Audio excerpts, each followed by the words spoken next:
Muito bem, 1h16, 1h16. O importante é seguir, não é ficar parado. Quem nasceu para ficar parado foi poste.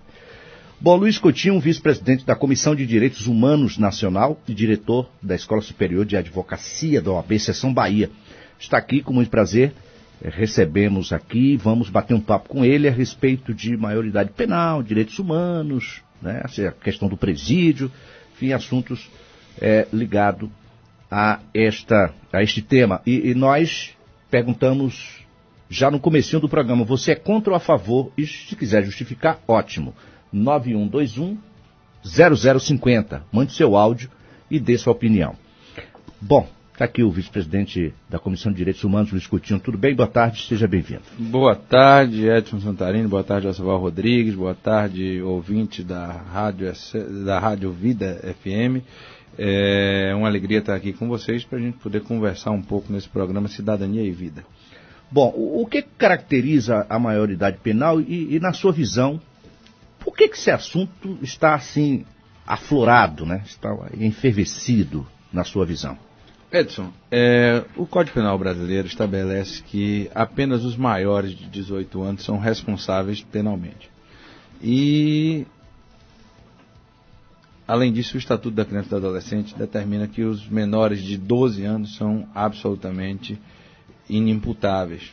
Entre 12 e 18, nós temos aí a figura dos menores, que não cometem crime, porque não têm capacidade penal para cometer crime, mas que podem ser punidos com medidas socioeducativas. Então eu diria que o que caracteriza o sistema é que os menores de 18 anos os maiores de 18 anos são sujeitos do direito penal, entre 12 e 18 anos são pessoas que recebem sanções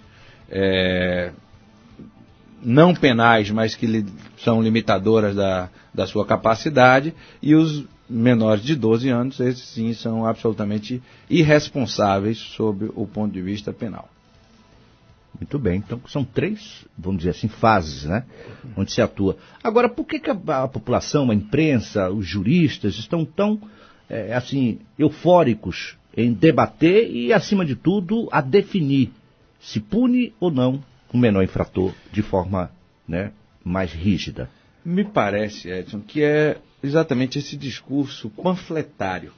Muitos políticos, não é o caso do nosso Jorge, mas muitos políticos jogam para a torcida. E nesse caso da menoridade, nós vivemos uma crise muito grande, a crise da violência. É fato que a cidade é violenta, o Estado é violento, o país é violento, e as pessoas, de um modo geral, acreditam a violência apenas como resultado, sem buscar as suas causas. Então nós pensamos hoje, aí temos, nesse particular, nós temos as pessoas que estão nessa faixa entre os 12 e 18 anos, que recebem, não pena, mas medidas socioeducativas, e esse sistema é muito questionado, dizendo que é um sistema brando. Mas, por ser um sistema punitivo, nós temos que entender não apenas os efeitos e consequências, mas as causas que levam esses menores a delinquir. Então, quando eu vejo as pessoas debaterem o sistema penal e pensarem que o sistema penal deve ser endurecido, eu fico a me questionar que aquela solução não é a melhor. Porque se fosse esse o resultado positivo, se fosse esse o resultado viável, e se isso realmente trouxesse a solução do problema, a gente bastava diminuir a menoridade penal para 0 anos e a pessoa, ninguém cometeria crime, porque o cara não pega o Código Penal para olhar o Código Penal para saber se ele vai cometer crime, se ele vai ser preso. Correto? Não vai se perguntar. A política punitiva no Brasil e no mundo como um todo tem se demonstrado que a prisão não resolve o problema. Temos que pensar em mecanismos que substituam a prisão. Eu falo muito da questão da socialização, enquanto as pessoas falam de ressocialização. E aí eu pergunto a você que está ouvindo aí a Vida FM, é possível ressocializar quem não foi socializado? O sujeito, até o dia que entrou na cadeia, ele não teve nenhum tipo de socialização. Não foi socializado pela família, não foi socializado pela escola, não foi socializado pelo trabalho, não foi socializado pela religião. Ele não tem nenhum mecanismo de freio que faça ele um ser social. Aí eu tiro ele da sociedade, coloco ele dentro de uma instituição total, que é a prisão, privo ele de toda forma da possibilidade de se comunicar, da possibilidade de se alimentar, da possibilidade de se instruir, e depois eu digo, você vai sair daqui socializado, ou ressocializado. Não é verdade. A prisão, como é pensada, e aí vamos pensar um pouco na história da prisão. A prisão, ela surge, prisão-pena, na Idade Média, a partir da ideia da ligação do crime com o pecado, e do pecado como penitência. Daí a origem da palavra penitenciária. Então as pessoas eram colocadas para ficar reclusas, com o objetivo de refletir sobre o pecado e se tornarem pessoas melhores. Mas, diante do que foi feito com isso, se transformou a prisão numa panaceia. Então nós colocamos indivíduos cada vez piores, agrupados, sem individualização da pena, sem individualização das responsabilidades. Agora queremos diminuir a quantidade de idade para essas pessoas poderem participar do sistema punitivo e não vamos enfrentar as reais causas, sobretudo a causa econômica. Quem faz as pessoas delinquirem, é exatamente a desigualdade social. Agora, professor, também diretor, o fenômeno da psicopatia, como é que se enquadra nisso? Em 1% dos casos. Em 1% dos casos. Não é o sujeito, e até porque o psicopata ele também não é punido, porque ele cai na medida de segurança, que é exatamente o mesmo tratamento penal reservado aos menores. Porque está lá no artigo 26 que são incapazes penalmente os menores de 18 anos e as pessoas que não têm capacidade de compreender o caráter ilícito do fato. Então, nessa perspectiva, o que nós temos, na verdade, são pessoas que estão sendo encaminhadas ao mundo do crime, e aí vamos à nossa população carcerária, ela é composta de mais de 90% entre indivíduos envolvidos com tráfico de drogas e com crimes contra o patrimônio. Nos outros 10% está o restante todo do Código Penal. Aí é que nós vemos que, a rigor, nós temos que trabalhar a questão da desigualdade social, criando oportunidades. Nós não temos que construir presídios, nós temos que construir escolas. Nós temos que investir no social. Nós precisamos pensar em situações concretas dos indivíduos serem admitidos no regime, como membro da sociedade de consumo, a partir do trabalho e do estudo, para não virem a delinquir. Sob pena de nós termos que depois apresentar a conta a eles, que é a conta da cadeia. E aí você vem assim, você passa no seu carro importado, bonito, você usa um relógio caro, você usa um óculos caro, você está com dinheiro no bolso, e você se sente agredido quando o menor bate no seu vidro para pedir uma esmola. Será que você não está agredindo ele também quando passa com tudo aquilo que a sociedade de consumo lhe impõe para poder ser sujeito social e você do lado de lá fica à margem da possibilidade de consumo, você não está criando problema para ele? Aí você pode dizer, o problema não é meu, eu estudei, eu trabalhei, o problema pode até não ser seu, não foi você quem gerou o problema. Mas essa sociedade que estimula o consumo, que estimula o ter em detrimento do ser, que estimula a possibilidade do indivíduo estar, enquanto ator social, como um ator de consumo, é essa sociedade que alavanca o fenômeno do crime. E agora nós queremos que os menores sejam punidos, e diminuir a menoridade penal significa diminuir hoje para 16, amanhã para 14, depois para 12, e aí a gente vem para uma política de genocídio. O que nós precisamos é de políticas afirmativas. Nós precisamos de criar mecanismos para que o indivíduo não delinqua. Nós precisamos tirar o indivíduo, dele deixar de ser soldado do tráfico para ele ser soldado da escola, para ele ser soldado do Exército Brasileiro, dele ter a oportunidade de poder se criar enquanto pessoa para poder ser útil socialmente. Não é possível que você viva no subemprego, que você viva sem condições de trabalho, sem condições de educação, e depois você diga a esse indivíduo que ele não vai ser cooptado pelo tráfico. A verdade, ao meu sentir, é essa.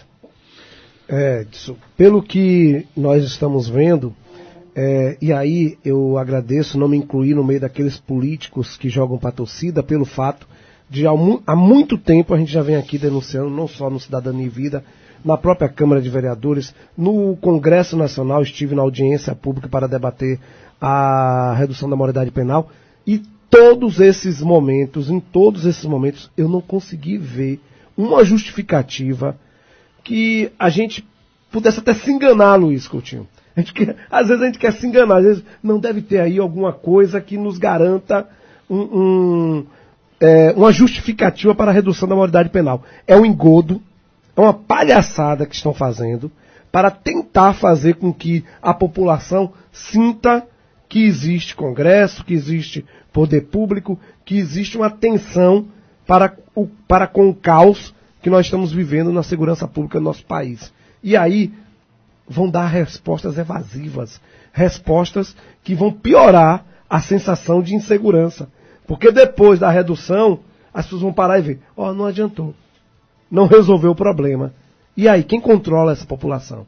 Quem controla essa indignação da população? Pois nós precisamos sim dar respostas efetivas. E aí eu digo, é um caminho mais longo, é um caminho mais difícil, mas é o caminho, como disse o próprio Luiz Coutinho aqui agora. Ressocializar quem não foi socializado. Então a gente precisa entrar com força, com tantos bilhões desviados, com tantos recursos colocados em cuecas, em malas, em lanchas, casas. Será que não se tem dinheiro para fazer um programa, um projeto de política pública para a juventude, para a nossa sociedade, de modo geral? É isso aí, Joseval. Quando eu vejo exatamente dessa forma. Eu vejo que alguns políticos, alguns maus políticos, têm esse costume, quando tem um problema pontual, começarem a debater novamente. Veja que toda vez, Edson, que se chama o tema da redução da minoridade penal, é exatamente o momento seguinte ao cometimento de um crime de grande repercussão. O senhor concorda que tem algumas pesquisas que foram feitas, mesmo no calor, né, do crime, do ato criminoso, elas dão conta que querem, mais de 80% que querem.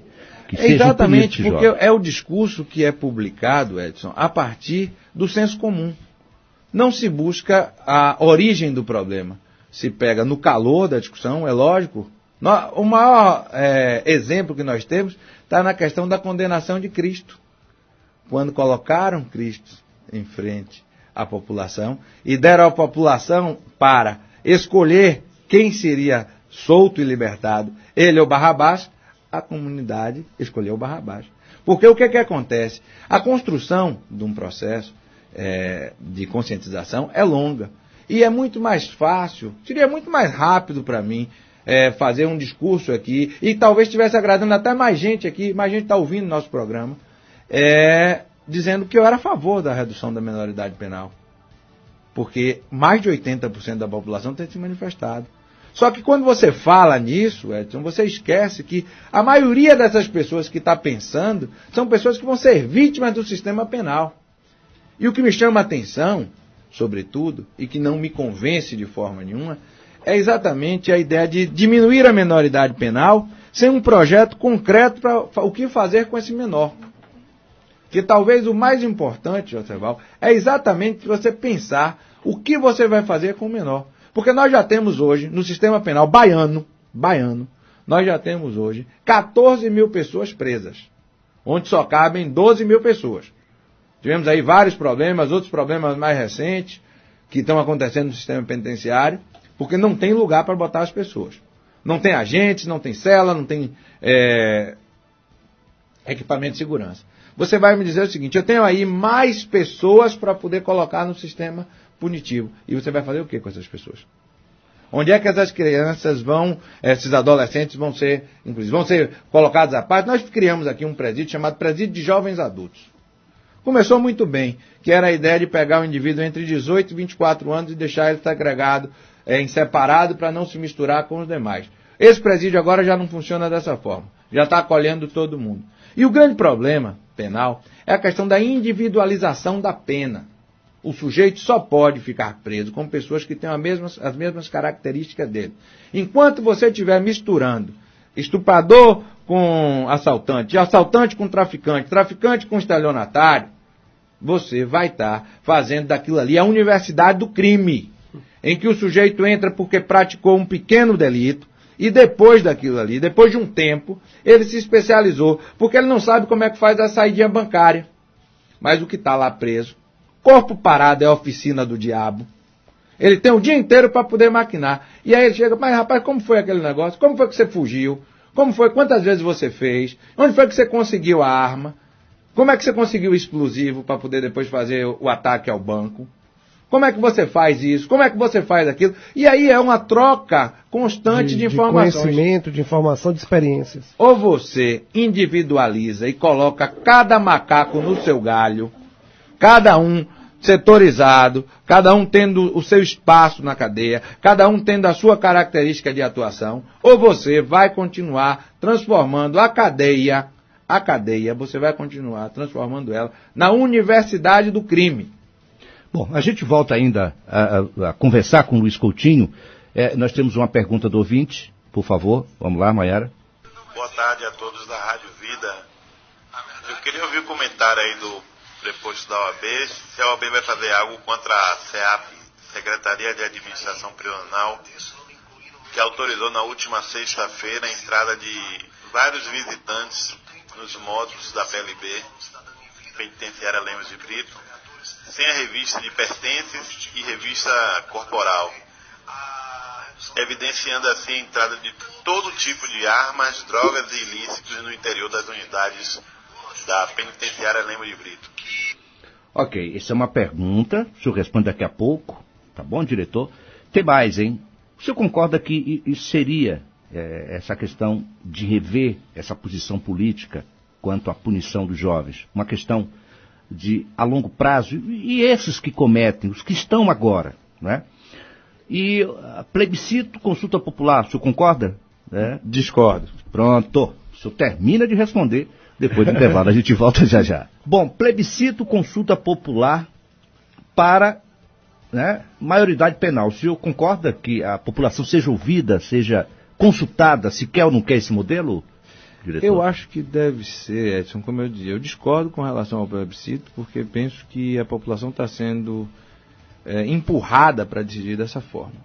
Então, acho que é necessário a gente fazer algumas mesas de debate. Nós fizemos há pouco tempo na OAB uma audiência pública para discutir o assunto, sobretudo chamando a população como dois partidos que sustentam isso. Os que sustentam porque querem reduzir, os que sustentam porque não devem reduzir. E tem uma terceira via que é a criminalização desses jovens. Que vai acabar dando no mesmo. Eu não penso nisso como uma solução.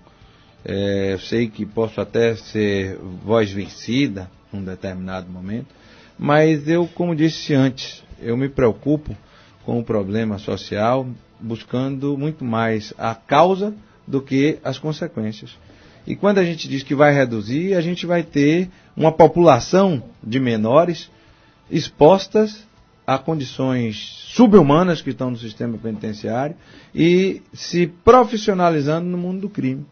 Infelizmente, eu acho que isso não é. Você que está aí, que é ouvinte, que mora num bairro mais afastado, que tem o seu filho com dificuldade para conseguir um emprego, com dificuldade para conseguir o estágio, é exatamente você que o sistema penal está querendo pegar. Não é o filho do rico que está fora disso, não. O filho do deputado que está lá para votar a lei, do senador que está lá para votar a lei. O filho dele está fora. Até porque, nesse momento, quando o sistema penal passa perto dele, alguém passa a mão pela cabeça. Isso vai pegar exatamente quem passa mais dificuldade. É o segmento mais pobre da população. Aquele programa que você assiste meio-dia na televisão, que é o programa que, se você espremer a televisão, sai sangue. Ele entra no bairro do Rico, ele entra ali na Graça, ele entra na Barra, ele entra no Horto Florestal, ele entra na Pituba. Não, ele vai para a periferia. E você assiste esse programa.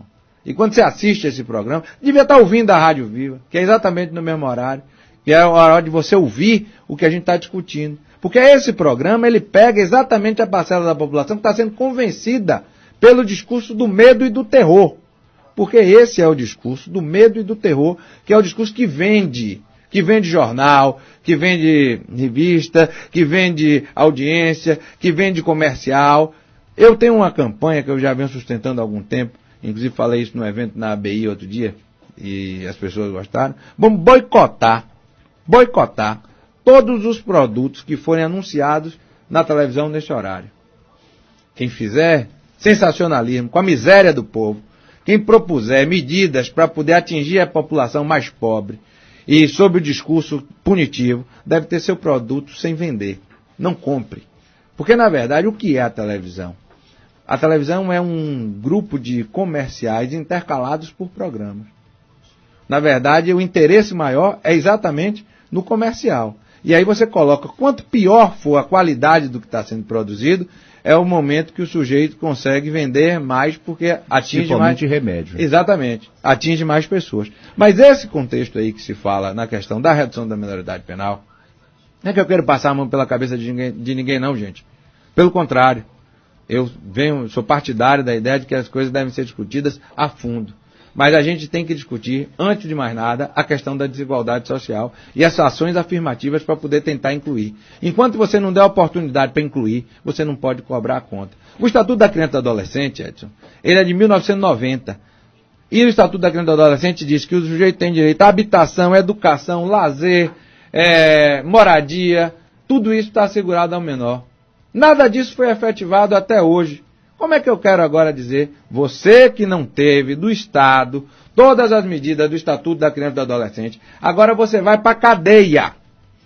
E eu vou criar como essas vagas da cadeia? Eu até vou aproveitar aqui, foi bom você ter chamado o intervalo, que eu liguei aqui no intervalo para o Major Júlio, que é o Superintendente de Assuntos Penais, para saber da denúncia do ouvinte com relação à entrada de pessoas no final de semana na cadeia. Já respondendo aí a questão... já respondendo ao nosso ouvinte. Não procede, companheiro. Eu acabei de falar com o Major Júlio, um abraço ao Major Júlio, um abraço ao nosso Coronel Paulo César, também ao nosso secretário Nestor Duarte, dizendo aos senhores o seguinte, que nós estamos atentos. Eu também sou membro do Conselho Penitenciário Estadual, órgão de fiscalização da SEAP. Nós estamos atentos ao que está acontecendo. Mas nesse caso específico, não procede. Isso é uma notícia que está sendo veiculada, inclusive nas redes sociais, que é uma notícia que não é uma notícia correta, porque não foi isso que aconteceu. Eu acabei de falar com o Major Júlio, que me trouxe esse elemento, me trouxe inclusive a notícia de um problema que teve no presídio no final de semana. Exatamente isso que eu ia te perguntar, mas e esse problema que teve no presídio durante o final de semana? Não tem nada. O Conselho vai apurar, nós estamos apurando, nós já tivemos uma reunião com o secretário na terça-feira passada, vamos ter outra amanhã, vamos ter uma audiência pública na sexta-feira. Estamos falando, no caso, da morte de um detento. Isso. Dentro do presídio. Neste final de semana que eu não vi nenhum outro órgão mais uma morte nos presídios. Mais uma morte nos presídios. Quando acabei de ligar para perguntar disso, ele me comunicou que houve um suicídio no final de semana, em que uma pessoa teria subido de uma altura depois de receber a visita da mãe e foi depois socorrido, mas acabou falecendo no HGE, infelizmente. Mas o que eu tenho a dizer sobre a SEAP, eu já falei aqui no programa do Uziel. Eu gosto do secretário, gosto do Coronel Paulo César, gosto do Major Júlio, mas eu tenho função de órgão fiscalizador. E ninguém cala a minha voz, nem a minha palavra, nos meus deveres institucionais.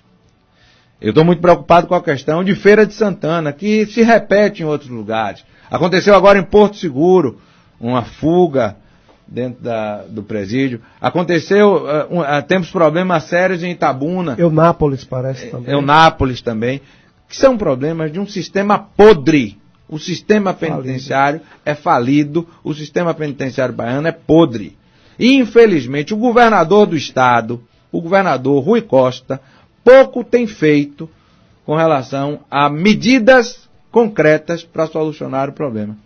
Eu tenho reuniões constantes na secretaria e vejo a boa vontade do secretário. Eu não sou pago para defender o secretário, eu não tenho motivo para defender o secretário, mas vejo no secretário um homem de bem, um homem que tem boa vontade com a causa pública. Mas eu vejo entraves concretos da Secretaria de Administração, da Secretaria da Fazenda, de todas as secretarias que gerem o recurso, quando fala-se de preso. Porque preso não dá voto. A questão é essa. Como o preso não dá voto, o sujeito diz, não, deixa o preso do lado de lá. Não vamos cuidar do problema prisional. Só tem que o juiz que manda o preso para a cadeia tem que ter a noção de que o preso vai cumprir a pena dele e vai sair. Ninguém pode entrar no sistema para sair de lá morto, não. Para a mãe receber dentro da urna funerária. Que foi o que aconteceu em Feira de Santana. Eu denunciei aqui no programa do Ziel e disse que a coisa era seríssima. Inclusive de um preso que recebeu o alvará de soltura quando já estava no caixão. Então, eu estou aqui trazendo uma questão circunstancial. Foi morto dentro do presídio quando já deveria estar solto. Exatamente. Ele foi preso no dia 13 de setembro, é o Cleubson. Ele foi preso no dia 13 de setembro, eu lembro sempre por causa do dia do meu aniversário, em 2014, por ter furtado um celular. Furtou um celular. O juiz manteve a prisão dele até o dia 6 de maio. Um absurdo. O sujeito ficar preso por causa de um furto de um celular durante 6 meses. O juiz fixou uma fiança de um salário mínimo. Ele não teve condições de recolher a fiança. E no dia 24, ele foi morto. E no dia 25, o juiz dispensou a fiança e mandou o alvará de soltura. O alvará de soltura aí só poderia ser cumprido lá no céu ou no inferno, onde ele estivesse. Mas eu quero saber quem vai pagar pela morte. Quem vai pagar pela morte do... Agora, presidente, quem paga também pela morte as vítimas dos crimes cometidos pelos adolescentes? Vai a pergunta que eu tinha feito, né? Que essas atitudes podem ser a longo prazo. Mas hoje, o que fazer com esses jovens delinquentes? O senhor responde já. E se também seria possível uma terceirização do setor, uma privatização, uma parceria público-privado para tentar amenizar o problema de vagas no presídio. Mas temos uns áudios aí, né? Vamos lá, senão o povo vai ficar por aqui com você. É você que comanda esse negócio aí. Olá, boa tarde, Roosevelt, Santarini, Dr. Coutinho. A minha pergunta é simples. Eu gostaria de saber qual o tipo de benefício que essa redução trará para a população pobre, para a população carente, que é a mais atingida com esse índice de redução. Já sofre com o índice atual, reduzindo mais ainda, sofrerá mais ainda. E deixo minha opinião, só vai facilitar a formação de mais delinquentes, porque aqui no Nordeste, não sei se foi no Sul, mas acredito que foi no Nordeste, um caso de uma criança de 10 anos, com 3 mortes ou 4 nas costas, dizendo que mataria policiais, dizendo que mataria qualquer civil, dizendo que mataria por qualquer outra coisa, né, no ato do assalto dele, que iria continuar assaltando. Ok, a pergunta ficou clara aí, vamos ver o outro aí. A gente pede também que os ouvintes sejam breves, né? Faça a pergunta direto, porque aí facilita aqui o entendimento. Vamos lá. Boa tarde, pessoal da Vida FM, aqui é Raimundo de Pernambués. Sobre o tema da maioridade penal, redução ou não, eu sou favorável somente nos casos de homicídio, mas entendo que a resolução dos crimes de homicídio não vão melhorar, porque os inquéritos e a condição da própria justiça como um todo, polícia civil, militar e justiça, não chegam a nenhuma conclusão, e a maioria dos homicídios ficam impunes por aí sem nenhum tipo de conclusão. Somente os casos mais polêmicos, quem tiver algum tipo de satisfação para a sociedade. Ok, o Raimundo, outro aí, rapidinho. Agora são 1h54. É muita coisa para se discutir, Boa né? Boa tarde. Vamos lá. Eu sou totalmente a favor. Com certeza. Porque eles são menores, adolescentes, apenas para ficarem presos, não. Eles matam, eles fazem e acontecem. Então eu acho que totalmente tem que fazer uma mudança. Obrigada. Obrigada, senhora. Tem mais um? Vamos lá. Eu sou contra a maioridade penal porque eu acho que um indivíduo que tem 16 anos ou tem 18, de qualquer forma ele tem consciência do que está fazendo, ele tem consciência de sua vida, por mais que seja de menor ou de maior, porque eu acho que a maturidade não é uma coisa que se consegue com 18, 20 anos. Eu acho que depende realmente de como a pessoa vive, do que ela faz. Vamos ver, ficou claro aí? Tem mais um? Vamos lá.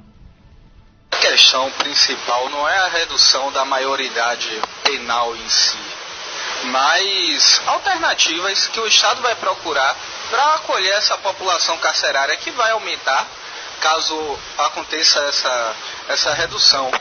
Só que isso é novamente uma política paliativa por parte do Estado que falhou no fornecimento de educação, de condições dignas de pleno emprego para a população, ocasionando nesse aumento da violência. Ok. Bom, vamos fazer aqui, tentar fazer um resumão, né? O benefício que a redução trará, né? Raimundo, só em caso de homicídio, né? A terceira pessoa, menores matam, segundo ele, não fazem nada e não dá nada para eles. De 16 a 18 tem que ter consciência do que faz, eles já teriam consciência do que faz, deveriam ser punidos com rigor. E o quinto diz aqui que é mais uma atitude, o Estado falhou e essa punição a esses menores seria um paliativo. Dá para fazer uma misturada e um resumão aí? Claro, Edson, claro, Joseval. Eu vejo inicialmente que é muito salutar e agradeço a participação dos ouvintes no debate, e você veja aí que pelo menos no debate as opiniões estão batendo mais ou menos com o que eu estou pensando. Exatamente. Tem menos gente pensando em reduzir do que gente pensando nisso como solução. Você me perguntava uma coisa, como é que ficam as vítimas das pessoas que são menores de idade? Vai haver uma punição. Qual é a punição? Vai dar uma medida que vai desde a internação, que vai até 3 anos, e até uma advertência, ou uma audiência onde ele vai ser admoestado, até mesmo pode haver até uma remissão, mas você verifica claramente que existem soluções penais para um indivíduo que está abaixo dos 18 anos. Agora você me falou aí de um caso que é aberração. É o menor de 10 anos, o ouvinte falou, o menor de 10 anos que já matou 3 e que vai matar outros tantos que ameaça matar até policial. Isso é uma aberração. Me perdoe, não é o senso comum, não é o que ocorre naturalmente, e não é por conta de um caso isolado que a gente tem que reduzir a menoridade. O que está faltando para esse menino de 10 anos, você sabe o que é? É uma boa pisa, como se fazia antigamente. Eu tenho lá em casa uma de 12 que toma benção todo dia quando acorda e um de 6 que também toma. Ou o velho cipó caboclo, né? Pois é. Um cinto e um cipó caboclo resolve o problema dele rapidinho. Não é, me perdoe, você que está aí me ouvindo, isso não é radicalismo não. Mas um menino de 10 anos de idade que diz que sai matando, ele está muito mal influenciado. Está faltando o processo de socialização dele no couro. É isso aí que resolve o problema dele. Agora, quando você fala aí, o Raimundo de Pernambués, um abraço, Raimundo, quando ele fala na redução apenas para caso de homicídio, tem crime mais grave que o homicídio, Raimundo, no Código Penal. A pena do homicídio não é a maior de todas, não. O latrocínio é bem mais grave. O estupro tão ou quanto. Então, na verdade, o tipo de crime me parece que não pode ser o melhor motivo para poder se reduzir, muito menos especificamente. E o homicídio ainda tem uma característica, viu, Raimundo? O homicídio é crime doloso contra a vida e é julgado pelo tribunal do júri, o maior dos juízes. Porque abaixo de Deus, eu só confio no julgamento do júri. Porque o julgamento de um juiz só, o juiz lá sentado, é um julgamento frio. É um julgamento que vai só pegar a lei e aplicar o caso concreto. E o júri, eu sou defensor do júri. Essa semana eu dei uma aula lá na Escola de Advocacia, Josebal, sobre os crimes passionais no Tribunal do Júri. E foi uma aula que o pessoal, no final da aula, saiu de lá alegre por ver que ainda existem entusiastas do júri. Eu sou entusiasta do júri. Porque no júri são 7 pessoas da comunidade que são chamadas a fazer justiça e tomam o lugar do Estado juiz. Ali são 7, igual a você que está me ouvindo aí. Você que é professora, você que é lavador de carro, você que é funcionário público, você que é bancário, que está aí ouvindo, você que é aposentado, você é chamado, sente aqui no lugar do juiz e decida o que é que vai acontecer com essa pessoa. E ali é realmente um tribunal popular, é um tribunal que pode fazer justiça. Então, nesse caso aí, do homicídio, eu discordo. Agora, o que é que acontece com as vítimas? Infelizmente, o crime, ele foi pensado desde quando o mundo existe, e Castro Alves tem uma passagem que eu acho interessante, quando ele diz assim, crime, quem te falou palavra tão estúpida, é Gregório, é da humanidade. As pessoas cometem o crime. Agora, para o crime, a pena. Agora, para os menores, a oportunidade é como eu penso. Você tem que dar oportunidade para que ele não se transforme num delinquente perigoso nesse sistema penal perverso e que ele venha só aumentar as nossas estatísticas de preso e de quanto tempo ele vai continuar ali, o Estado pagando, sem nenhuma possibilidade concreta de se tornar um sujeito melhor. Bom, continua sendo um assunto, né, palpitante. Mas, Edson, é muito mais fácil para o governo, é muito mais fácil para a nossa sociedade dar uma resposta rápida através de um projeto de lei que reduz a maioridade penal do que trabalhar o sistema prisional, do que rever a qualidade do nosso sistema prisional no nosso país e, com certeza, isso teria que ter mais recursos, mais empenho e mais dedicação que nós não estamos tendo dos nossos governantes. E nem tempo mais para discutir isso hoje. Faltou ainda direitos humanos, a questão da terceirização do Eu acho que a gente pode fazer um segundo tempo. Segundo tempo, Vamos lá. Se isso já for convite, eu já aceito e venho cá. Mas eu queria convidar todos à audiência pública, lá em Feira de Santana, na Câmara de Vereadores, às 8h30 do dia 12 de junho, dia dos namorados. Você que está aí ouvindo perto de Feira de Santana, não deixe de ir na audiência pública, que lá eu vou denunciar. Eu vou denunciar várias coisas que vi de errado nas inspeções que eu fiz e vou pedir que a sociedade baiana acompanhe e compre essa luta. Não pode continuar morrendo gente dentro dos presídios sob o palio do governador que não toma providências. Sistema prisional continua sendo o nosso assunto. Quarta-feira estarão aqui pessoas discutindo esse assunto. Obrigado, Joseval. Obrigado, nosso convidado Luiz Coutinho. Obrigado, Tesoura, Maiara. Obrigado a todos, que Deus abençoe. Uma boa tarde e até amanhã, se Deus quiser.